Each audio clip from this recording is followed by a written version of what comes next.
Bonjour, nous allons voir comment saisir les résultats sur le nouveau Citricas. Pour saisir les résultats d'un échantillon sur le nouveau Citricas, vous devez d'abord aller à la page de saisie des résultats. Pour accéder à cette page, déplacez votre curseur tout à droite sur l'icône en forme de crayon et cliquez sur Saisie des résultats.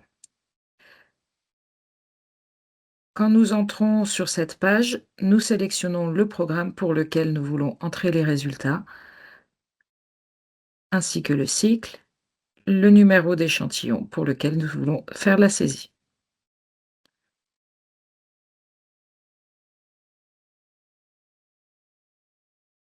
Une fois que nous avons choisi le programme, le cycle et le numéro d'échantillon, vous verrez apparaître sur l'écran l'instrument, le paramètre, l'unité, le résultat et les commentaires de non-retour. Maintenant, pour saisir les résultats de l'un de vos échantillons, il vous suffit de cliquer sur la colonne Saisir le résultat. Par exemple, ici sur mon instrument pour le phosphatase alcaline. Lorsque je saisis ce résultat, vous verrez qu'une ligne jaune apparaît sous ce résultat. Cela signifie que ce résultat a été saisi, mais qu'il n'a pas encore été soumis. Il n'a pas encore été enregistré. Je peux également saisir des résultats inférieurs ou supérieurs à une valeur. Je peux également ne pas saisir de résultats s'il y a un problème avec mon instrument ou s'il y a un autre problème avec ce test dans le laboratoire. Donc si je choisis de ne pas entrer un résultat, je peux sélectionner une raison pour ne pas entrer ce résultat.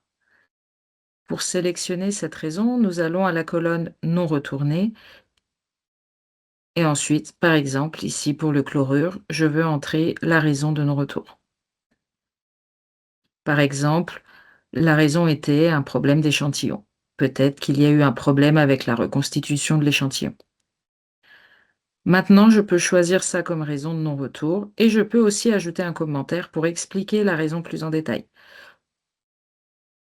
Pour ajouter ce commentaire, il suffit de cliquer sur l'icône commentaire de non-retour juste à côté de la colonne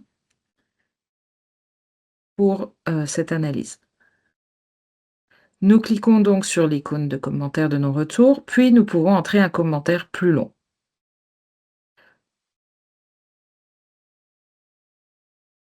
Par exemple, un problème de reconstitution. Donc, on peut entrer ce commentaire, on peut entrer des commentaires aussi longs ou aussi courts que ce qu'on veut. Une fois que c'est fait, il faut se sauvegarder. Et comme vous pouvez le voir, le commentaire apparaît juste à côté de la raison du refus de non-retour. Ça permet au laboratoire d'avoir une traçabilité complète pour tous les échantillons passés pour lesquels il n'y a pas de résultat, et toute cette traçabilité sera sauvegardée sur le site de RICAS. Une fois que tous les résultats ont été saisis, il suffit simplement de cliquer sur Enregistrer. Il suffit d'aller dans le coin inférieur droit et de cliquer sur l'icône de sauvegarde.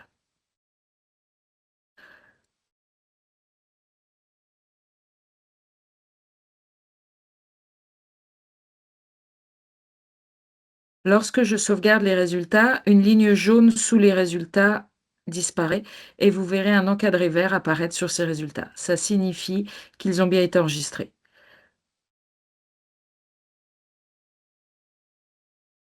Un utilisateur peut choisir d'enregistrer les résultats autant de fois qu'il le souhaite jusqu'à la date limite de rendu des échantillons.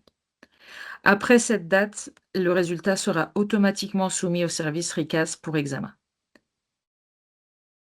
Maintenant, par exemple, supposons que je veuille modifier le résultat de la phosphatase alcaline.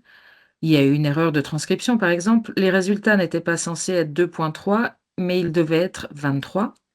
Je peux modifier ce résultat. Vous verrez que la ligne jaune réapparaît.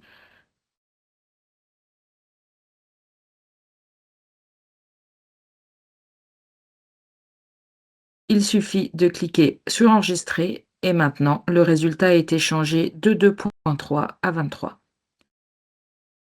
Si je veux voir combien de fois ce résultat a été modifié, je peux simplement cliquer sur la flèche vers le bas ici et j'aurai une traçabilité complète sur le nombre de fois que le résultat a été changé.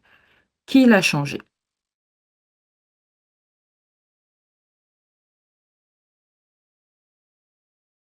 Je peux également saisir les résultats par instrument en allant en haut et en sélectionnant le filtre de l'instrument choisi.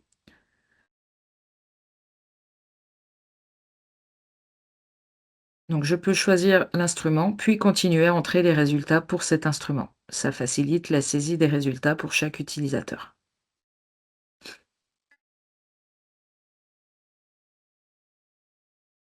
Une fois que j'ai terminé la saisie des résultats, je peux à nouveau cliquer simplement sur Enregistrer et bien sûr, vous verrez les résultats être enregistrés et également soumis au département RICAS.